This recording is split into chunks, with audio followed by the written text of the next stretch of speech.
Homework क्या था बेटा, बता पाओगे? यस, क्वेश्चन 5 सब part A, sub part B, sub part C and third, fourth, fifth, fifth ये तो इजी है। ए इंटू ए इनवर्स की वैल्यू आइडेंटिटी मैट्रिक्स होती है। एक मिनट मेरे,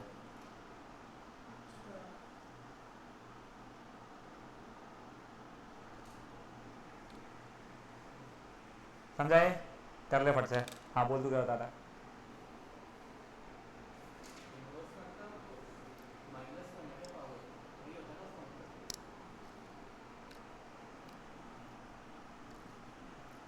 वैसे यस, बट तू डिटर्मिनेंट में चल जा रहा है कि ए का डिटर्मिनेंट 5 है तो ए इनवर्स का 1/5 हो रहा है। तो बचा हुआ ए मैट्रिक्स 2 3 4 5 है, तो ए इनवर्स में 1/2 1/3 1/4 1/5 नहीं होता। पता है देखो, अपन ने निकालने की पूरी मेहनत की हुई है। हाँ, ये था बच्चा लोग फिफ्थ सब part. Sixth anyone? Seventh anyone? नहीं, क्वेश्चन करते थे। और सिक्स्थ क्वेश्चन एनीवन? सेवेंथ भी था I suppose. Seventh question anyone? Seventh कौन सा? दोनों। अब देख, पहले तो तेरे पास करने के दो तरीके हैं। तेरे को याद है ए सॉरी 8 नहीं हुआ है, 8 एनीवन तीनों। देख ये तो सिंपल सा है बेटा। अभी तो property A into A inverse identity matrix, फिर तूने ये लगाया,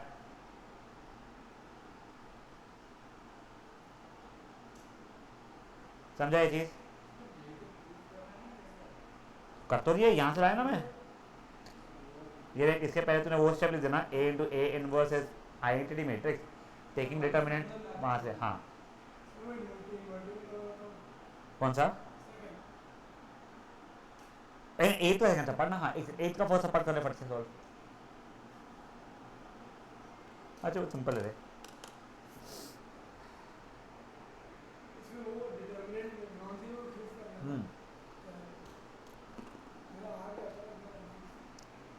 अब देखो सेकेंड सब पार्ट, तुमको अगर इन्वर्टेबल रहने की basically unit to show that determinant is not equal to 0। मतलब ए क्यूब आई में वो गिवन है, ए क्यूब का डिटर्मिनेंट आई का डिटर्मिनेंट हो जाएगा। मतलब ए के क्यूब, ए के डिटर्मिनेंट का क्यूब तुम्हारा 1 हो जाएगा बेसिकली। डिटर्मिनेंट ए 1 का क्यूब रूट मतलब 1 ही बचेगा, खत्म, which is not equal to 0। है ना? कर ले कर ले।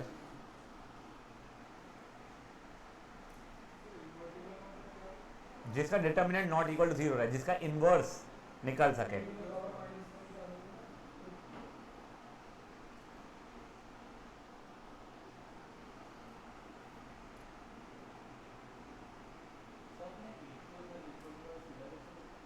ए cube is equal to I दिया है। हाँ, अब ये देखो ए की power 4 is equal to I दिया हुआ है। मतलब ए या फिर A into A cube is equal to I दिया हुआ है। तुमने ए इनवर्स को प्री मल्टीप्लाई किया, ये तो आई बन गया है, तो A cube is A inverse.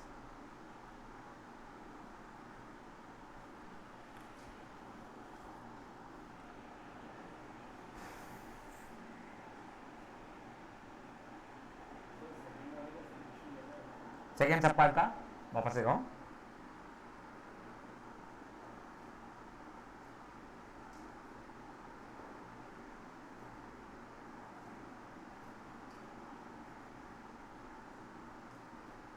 ये 1 लिखा हुआ है, ठीक है ना?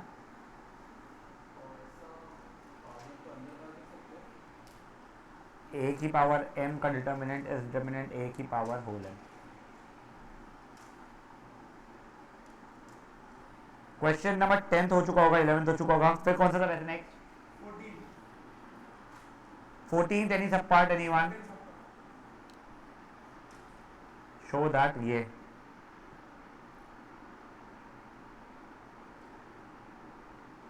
ए पता है तेरे को, तो मैं डिटर्मिनेंट ए निकाल दिया, 4 माइनस 10 माइनस 6। अब एडजॉइंट ए अपन ने निकाल दिया, 1 minus 5 minus 2 4। A inverse is 1/-6, 1 - 5 - 2 4, ठीक है। अब देखते रहे, एल एच एस है 2 टाइम्स ए इनवर्स -1/3, 1 - 5 - 2 4, ये एल एच एस है। मेरा आर एच एस, हाँ मेरा आर एच एस 9i, ओहो सॉरी, ए इनवर्स निकल गया है मेरा। अब a -3i, तो बेटा a -3i हो जाएगा 1 5 2 -2, करेक्ट। ये हो रहा है मेरा एल एच एस। अब मेरा आर एच एस है 2 टाइम्स i + 3 टाइम्स ये ना,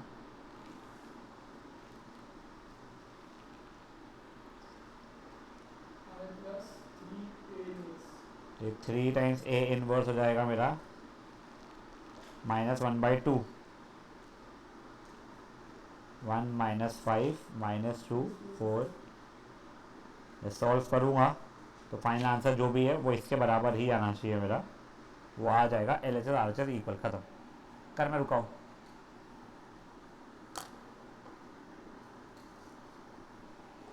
जो लोग ऑनलाइन है, आई होप आपको समझ में आ रहा है।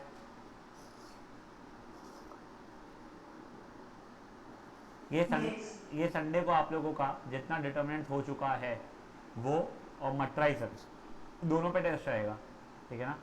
मट्राइसेस पे तो इसलिए तुमको इशू नहीं कि वो पार्ट ऑफ डिटर्मिनेंट हो चुका है तुम्हारे लिए।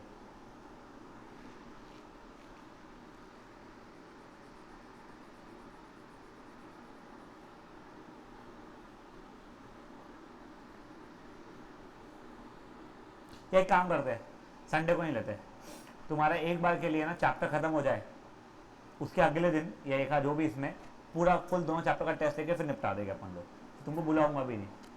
संडे की जगह पे जिस दिन तुम्हारा कोर्स खत्म हो जाए, अभी ये वाला सेकेंड कोर्स है, सेकेंड चैप्टर, उसका एक दिन छुट्टी लेके अपन लोग कर लेंगे टेस्ट, ठीक है। तो तुम लोगों को एटलीस्ट संडे भी फ्री बच जाएगा, प्लस पूरा पूरा हो जाएगा। वर्क प्रॉब्लम इसके जो है उसकी वर्कशीट करानी पड़ेगी, वो तो भाई ईजी है, वो इतना इशू नहीं, ऊपर से रहा हूँ देखो बड़े आगे। ये था क्वेश्चन नंबर 14, मे बी 16 गलती से कल रह गया था, 15 भी था क्या, सॉरी। हाँ 15 एनी वन, हाँ 15 नहीं है ना बेसिकली। हाँ बेटा ए इंटू ए इनवर्स तो आइडेंटिटी मैट्रिक्स होता है, मुझे इतना पता है, ठीक है। तो मैंने क्या किया होता,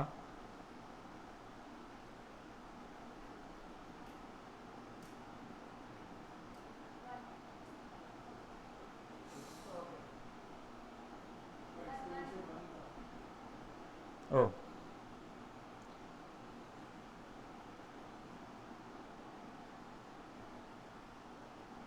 इज इक्वल टू, बेटा ये आइडेंटिटी मैट्रिक्स है, 2 टाइम्स आइडेंटिटी मैट्रिक्स में कर दूंगा उसको। ये 1/2 जो था वो वहाँ भेज दिया है, मल्टीप्लाई जब कर रहा हूँ मैं, तेरा एक्स आगे तेरा वाई नहीं आया बोल रहा है ना तू, तो मैं फर्स्ट और सेकंड कॉलम वाला ये निकाल रहा हूँ, ठीक है। नहीं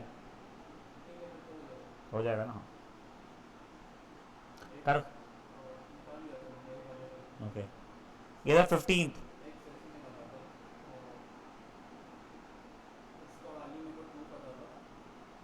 इसका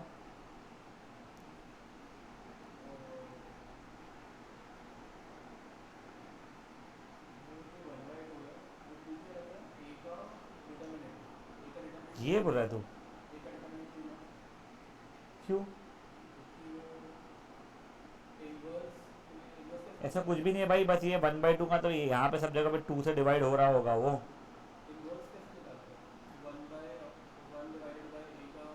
हाँ बट क्या ये एडजॉइंट ऑफ ए है क्या ये?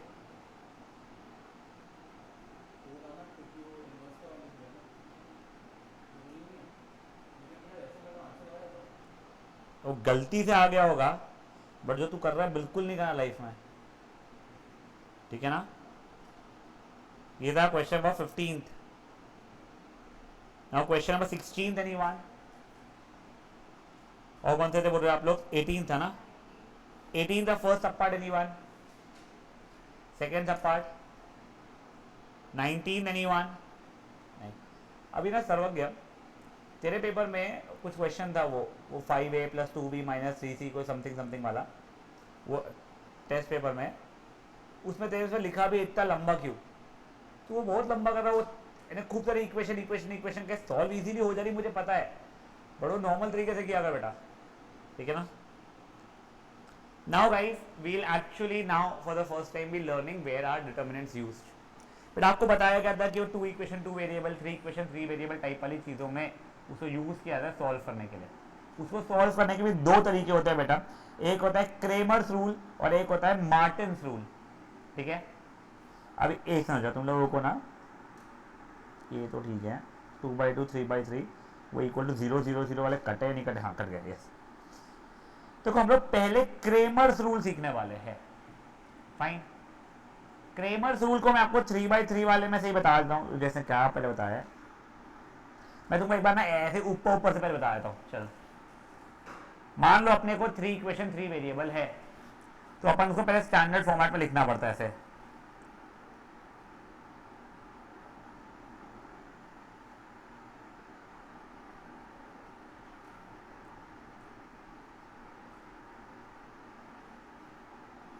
ठीक है 3 इक्वेशन 3 वेरिएबल एक बार देख लो बेटा. इसके बाद में आपको चार चीजें निकालनी थी. एक डी निकालना पड़ता है एक डी एक्स निकालना पड़ता है एक डी वाई निकालना पड़ता है एक डी जेड निकालना पड़ता है. डी क्या है डिटर्मिनेंट है इसका.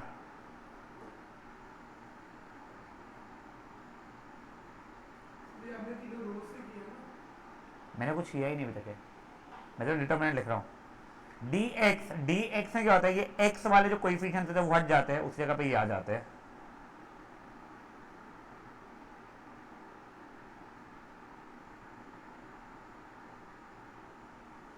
डी वाई उसमें ये वाई वाले हट जाते हैं उस जगह पे डी वाले आ जाते हैं.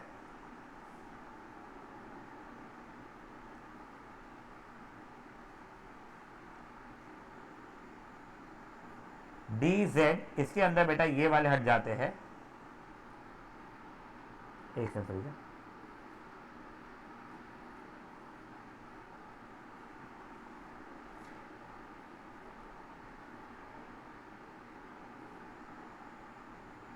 ठीक है. चारों डिटरमिनेंट निकाल दिए. अब x की वैल्यू हो जाती है डी जेड अपॉन से D x upon D. y की वैल्यू जाती है डी वाई अपॉन डी और z की value D Z upon D. तुमको सोच के बहुत बेकार तरीका लग रहा है 3 इक्वेशन 3 वेरिएबल के लिए बट ट्रस्ट मी ये 3 इक्वेशन 3 वेरिएबल का एक ये तरीका और एक और तरीका है ये अच्छे हेल्पफुल हो जाते हैं आगे के लिए बड़े. अभी एक बार ये फील लेने के तुमको समझ में आया डिटरमिनेंट्स कहाँ पे यूज हो रहे हैं. अब देखो मैं तुम लोगों को ना याद है तुम लोगों को 2 इक्वेशन 2 वेरिएबल जब था 10th में एक वो था कंसिस्टेंट एक था इनकंसिस्टेंट नंबर ऑफ सोल्यूशन वाला. तो यहाँ पे भी रहने वाला है. तो मैं आप लोगों को एक बार का बता देता हूँ. मैं एक सेकंड को नोट्स बनाने हैं मुझे एक सेकंड दे दो बस. क्या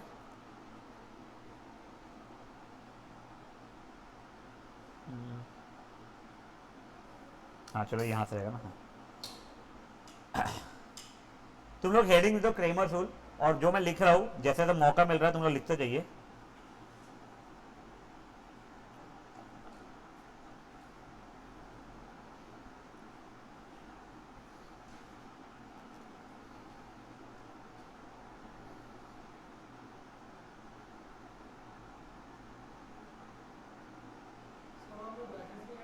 टू इक्वेशन 2 वेरिएबल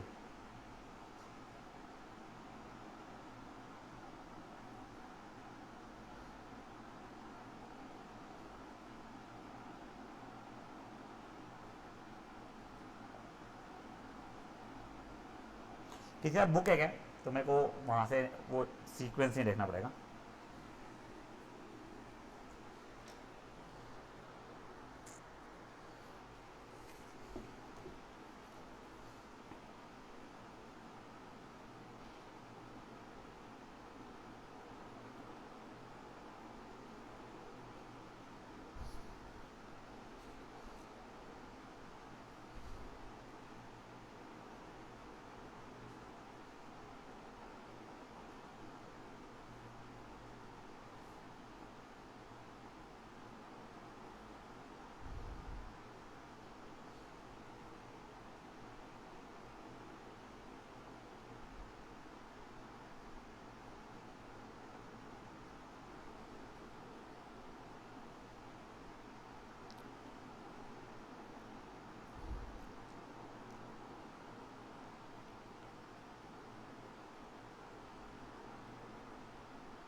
क्या हो गया था? Unique, yes. आई तो लगता क्या, हाँ। अभी का देखो, मैं पढ़ के आ जाता हूँ। ये condition, number of solutions, solution क्या आता है? कंसिस्टेंट और डिपेंडेंसी। पहला d is not equal to 0 अगर है तो यूनिक सोल्यूशन में एक ही सोल्यूशन आएगा। सोल्यूशन है x की value dx by D, y की वैल्यू dy बाई डी। ये कंसिस्टेंट और इंडिपेंडेंट है। यही अगर मान लो सबकी सब 0 आ चुके हैं तो इनफाइनाइट सोल्यूशंस है हमारे। ये पहले इसको वन वेरिएबल में कन्वर्ट करेंगे, वो बताऊंगा कैसे निकालते हैं। और ये कंसिस्टेंट इक्वेशन रहने वाला है। डिपेंडेंसी में वो डिपेंडेंट रहता है, वो रटना पड़ेगा, इंडिपेंडेंट डिपेंडेंट वाला। और अगर मान लो मेरा d तो 0 है बट या तो dx या तो dy 0 नहीं है तो इसके नो सोल्यूशन रहता है, ये इनकंसिस्टेंट होता है।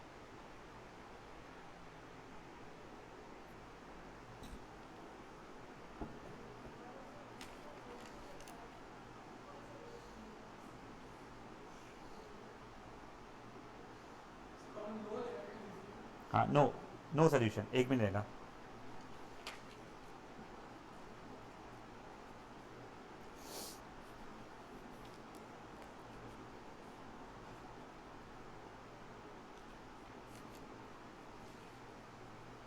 देखे, लिख लिया सबने? एक बार अभी 2/2 ही देख रहे हैं, वो हो गया कंफर्टेबल, अब भी हो जाएगा 2-3 मिनट में। तो 3/3 भी देखना शुरू कर लेंगे अपन, ठीक है? मैं अपने मन से क्वेश्चन दे रहा हूं।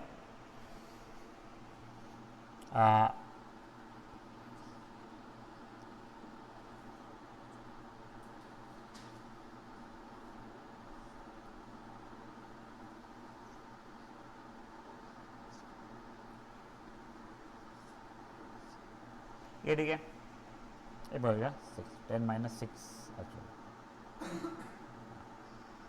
देखा जाए स्टैंडर्ड फॉर्मेट में है। सबसे पहले अपन लोग d की वैल्यू, dx की वैल्यू और dy की वैल्यू निकालेंगे। तो d क्या आ रहा है मेरा? 2 3 5 -2, तो that is equal to -4 -15 is -19। Not equal to 0 तो यूनिक सोल्यूशन रहने वाला है। dx हो जाएगा मेरे लिए 13 4, ये 3 -2 -26 -12 is -38। dy हो रहा है मेरे लिए 8 -65 is -57। करेक्ट? सिंस d की वैल्यू 0 नहीं है तो ये तो यूनिक सोल्यूशन वाला ही हो चुका था। तो x की वैल्यू क्या हो चुकी है मेरे लिए? dx upon d which is equals to -38 upon -19 जो कि 2 हो रहा है। y की वैल्यू होगी dy upon d which is -57 upon -19 जो कि 3 के बराबर हो रहा है। फुद्दू बात है ये, पक्का? एक बार ये सॉल्व करो आप लोग, इक्वेशंस लिखो और खुद से सॉल्व करो।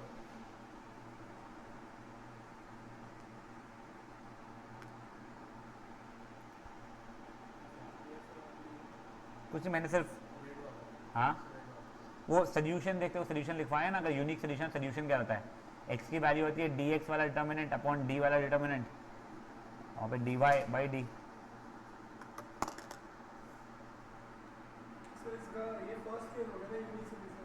हाँ बच्चे, एक second.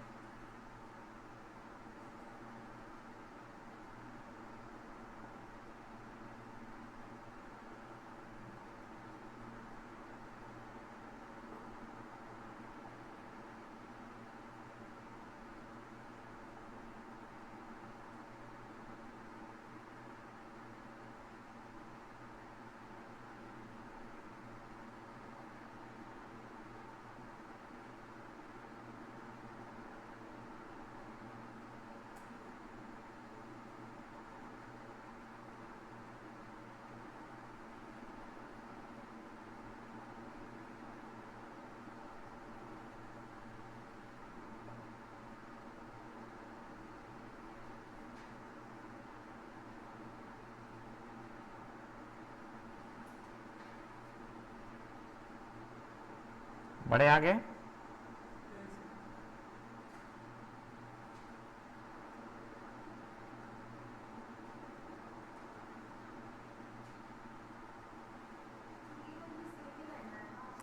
Sort of yes, but उसके अंदर कंडीशन थोड़ी बढ़ जाती है। देखते हैं, टेंशन मत लेगा। ये ठीक है, क्यूटनेस। अभी आगे देखो, एक काम करो, इसका एक एग्जाम्पल का सब पार्ट जो है ये वाला ट्राई करोगे तुम लोग 2x2 का। ये एग्जाम्पल 1 का सेकेंड सब पार्ट।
बड़े आगे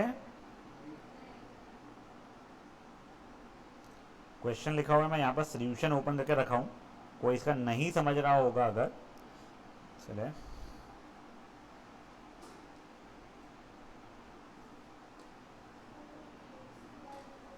क्या मेरे अच्छे, डी एक्स कैसे निकाले, वो लोग डी बोलते हैं उसको, D1 बोलते हैं डी एक्स को। मेरे को क्वेश्चन डिक्टेट करेगी,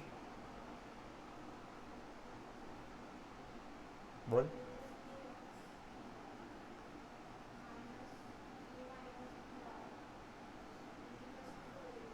4AB,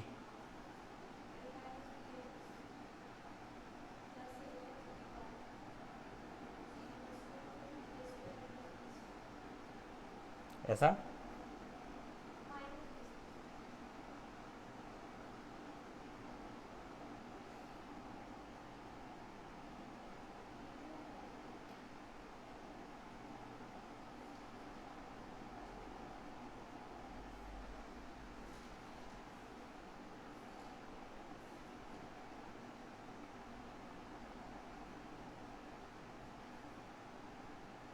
ये ठीक है।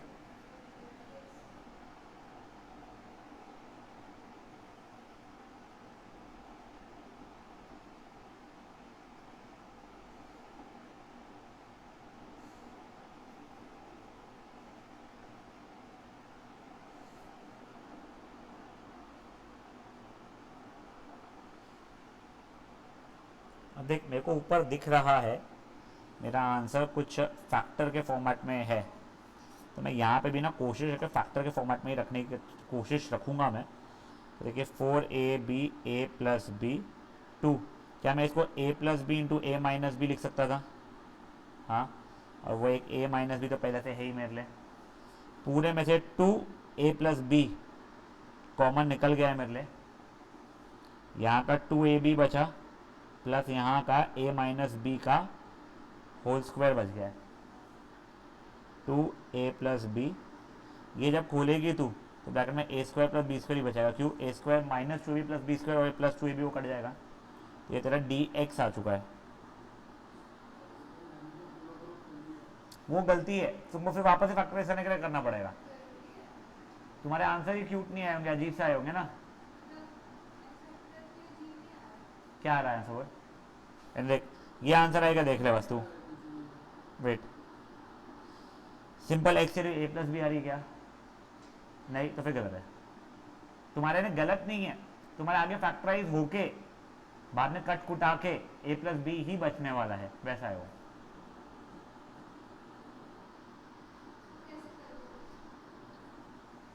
बाप रे, बता क्या लिखा तूने, क्या आ रहा है तेरा? dx की वैल्यू कितनी है तेरी? 2a²b 2a³ प्लस, देख पूरे से 2 तो कॉमन निकल रहा है, ठीक है। अभी इन दोनों में से मैंने a² कॉमन निकाला तो b+a, इन दोनों में से b² कॉमन निकाला तो a+b, तो 2 वो a² प्लस b² और ये a+b। ये तो ट्रिकी रहेगा फैक्टराइज करना बेवजह। तुम फैक्टराइज चीज़ को खोल रहे हो फिर से फैक्टराइज कर रहे हो, वैसे वाली बात हो रही है वो। ये dy मैं निकाल लेता हूँ, तुम लोग अपना करते रहो। ध्यान रखना, थोड़ा ध्यान ध्यान से खोलना है कि अपने को खोलने पे फैक्टराइज के आसपास में ही रहे हम लोग।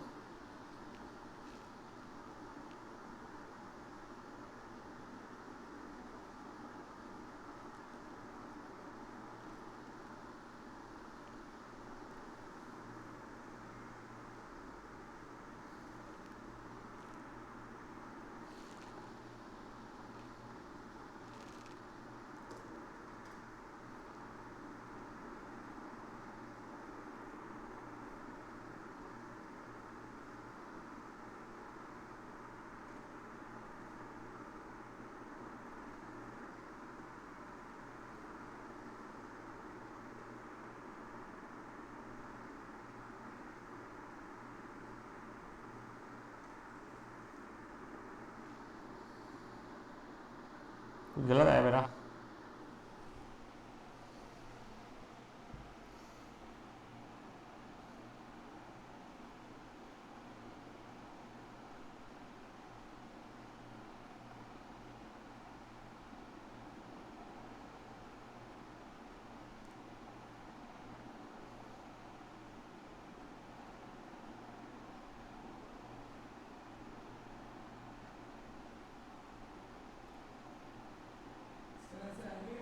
हाँ हाँ, बट मेरा कुछ गलत आ रहा है, कैसा लग रहा है? हाँ, एक समझ जाएगा, एक समझ एक समझ a+b a-b 4ab/2 times a² minus b², सही तो है।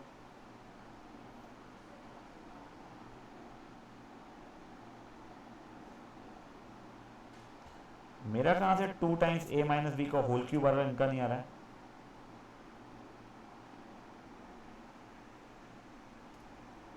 फोर ए बी ने 2ab होना चाहिए, 4 रह गया यहाँ पे गलती से मेरे से, ये पूरे से 2 कॉमन निकाला है मैंने, तो ये 4 नहीं है 2 रहना चाहिए था। हाँ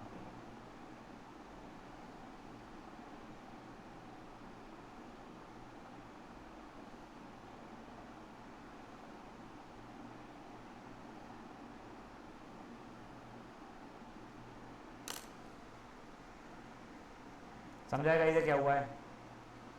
वेरी फ्रैंकली ऐसा कोई डिफिकल्ट नहीं था। क्या a प्लस बी कुछ आ रही है,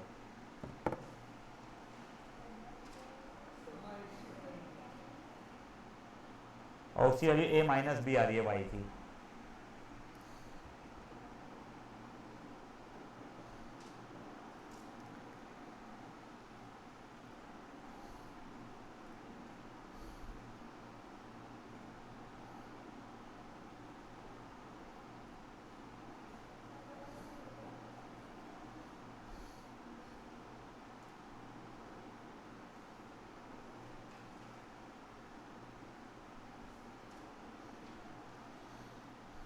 बड़े आगे नहीं आ रहा, देख और कर।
बड़े आगे आया तेरा आर्जव।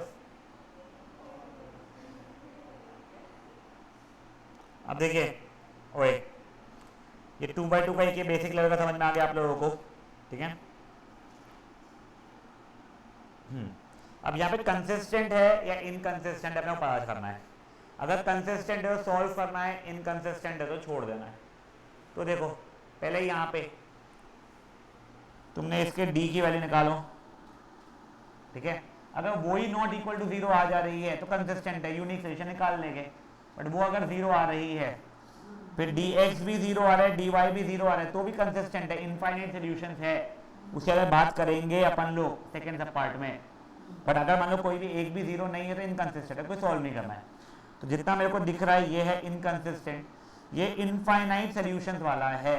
पहले आप उतना प्रूव करो, फिर मैं आपको बताऊंगा इनफाइनाइट सॉल्यूशंस वाले का सॉल्यूशन कैसे निकालते हैं, ठीक है।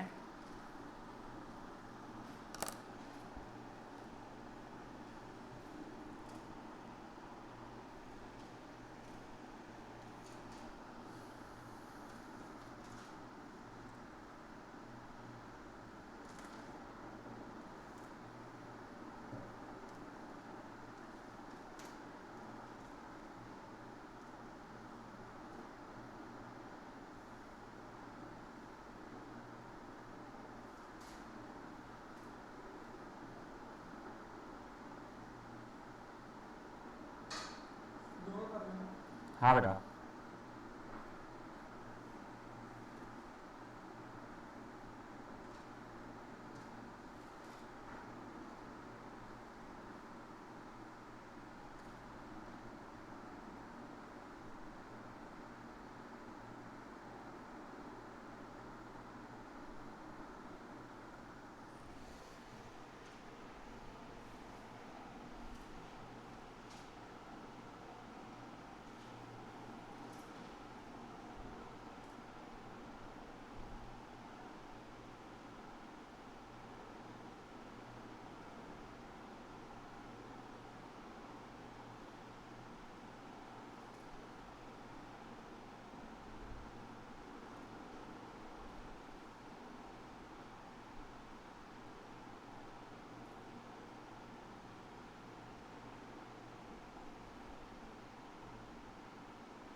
हो गया है। आई थिंक तो पहले वाले में डी तो 0 आ रहा है और डी एक्स ही 0 नहीं आ रहा, तो बात ही खत्म, इनकंसिस्टेंट हो गया है वो।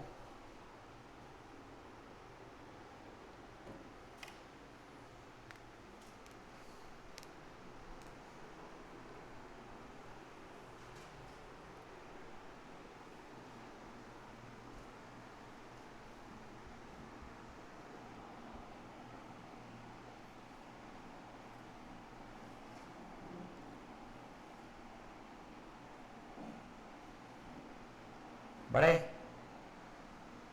अब देखो इसमें इनफाइनाइट सोल्यूशन आ रहे थे, now you guys are mature enough, मैं अगर यहां पे कोई भी एक को के मान लू, किसको के मानू बोलो, नहीं एक्स को कि वाई को, वाई को बोल रहे हैं। अब मुझे ये बताओ फर्स्ट इक्वेशन में मानो सेकंड इक्वेशन आ लो फर्स्ट में, तो क्या वो if y is equal to k where k belongs to real number, कोई भी रियल नंबर हो सकता था, तो मेरा x will be equal to 5 minus 2k, खत्म। तुमको k की कोई भी रियल नंबर वैल्यू माननी है, 8 मान लिया तुमने, तो y की वैल्यू 8 हो गई, x की वैल्यू -11 हो रही है, समझाया तुम लोगों को? हाँ, कोई और, तुमने बोला k की वैल्यू 0 मान लेता हूं मैं, तो y 0 हो रहा है मेरा और x 5 हो रहा है, जैसे इनफाइनाइट कुछ भी वैल्यूज आ सकती है ना तुम्हारे लिए, तो ये वही तुम बचपने में जब 10th में थे इनफाइनाइट सोल्यूशन बस खत्म, कौन से सोल्यूशन है तुम मेंशन ही नहीं करते थे, अब तुमको मेंशन करना आता है, समझी बात है? कुछ भी नहीं बचिए, तुमने इस फॉर्मेट में लिख दिया if y is equal to k, तामना झाम आगे का कि मेरा x की वैल्यू ये हो रही है, खत्म। हाँ ऐसे ही लिखेंगे ये, नहीं तो k की वैल्यू तूने रियल नंबर बता दी है, तो तेरी ये x की वैल्यू हो गई है, करते भी होगे तो अपने को नहीं है लगती भी, वैसे करते बट एक बार ये तू सा कर लो, दोनों x एंड y, तुमने अगर y की वैल्यू k बता दिया तो x की वैल्यू क्या हो जाएगी सर 5 माइनस 2k, बस। हाँ तो तुम्हारी आंसर आ गया ना।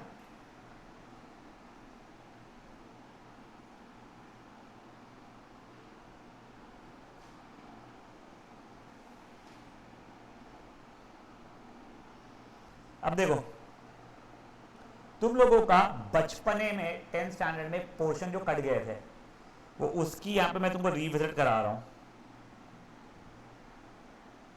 एक बार के लिए क्वेश्चन देखो, कब किया था, कब कैसे करेगा था,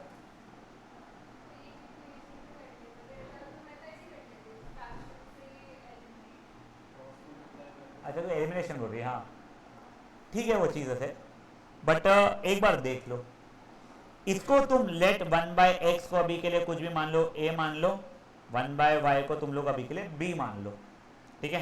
तुम्हारी इक्वेशन हो गई 2a plus 3b equal to 2, 5a plus 8b is equal to 31/6, 6 को भी वहाँ भेज दूंगा बेटा मैं, हाँ तो बेसिकली दूसरी इक्वेशन क्या बन गई मेरे लिए, 30a plus 48b equal to 31। अब तुम यहाँ से d निकालो, dx बोलना तो da बोलना तो वो बोलो, db निकालो, फिर उसके बाद में a की वैल्यू निकालो और b की वैल्यू निकालो, एक बार निकालो फटाफट।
आ गया।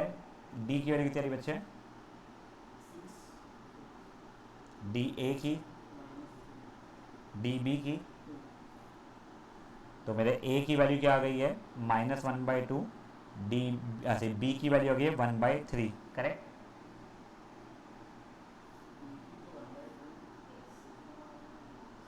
नहीं ना बेटा, अच्छा क्या? -3/6, 1/2, -1/2।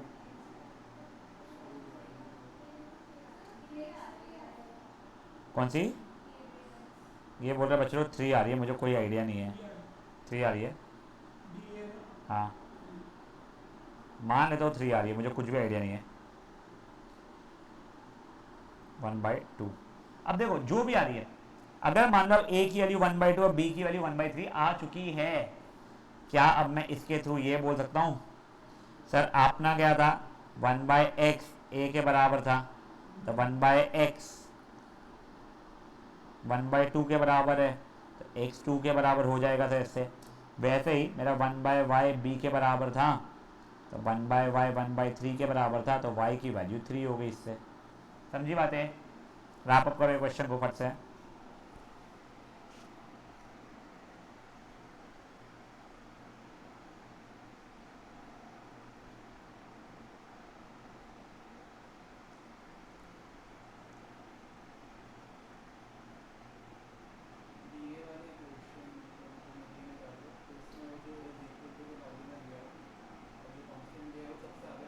हाँ वो ए वाले टर्म्स की जगह पे हो जाएगा कोएफिशिएंट्स की जगह।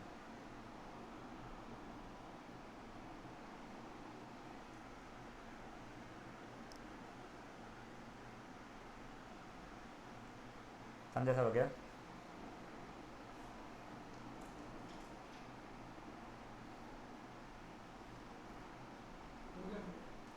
नहीं नहीं नहीं, तो वो लीनियर नहीं बचता है, वो क्वाड्रेटिक बन गया। एक्स एंड वाई पावर 2 हो चुका है, एक्स की पावर 1 वाई की पावर 1 वाले। अब देखिए ओए, अब आप लोग एक बार के लिए न्यू पेज पे आके क्रेमर्स का ये वाला लिख लोगे, हेडिंग दोगे क्रेमर्स 3 इक्वेशन 3 वेरिएबल, और ये इतना लिख लोगे आप लोग।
अब इसके भी कंडीशंस रहते हैं, ठीक है ना, वो कंसिस्टेंसी इनकंसिस्टेंसी वाले।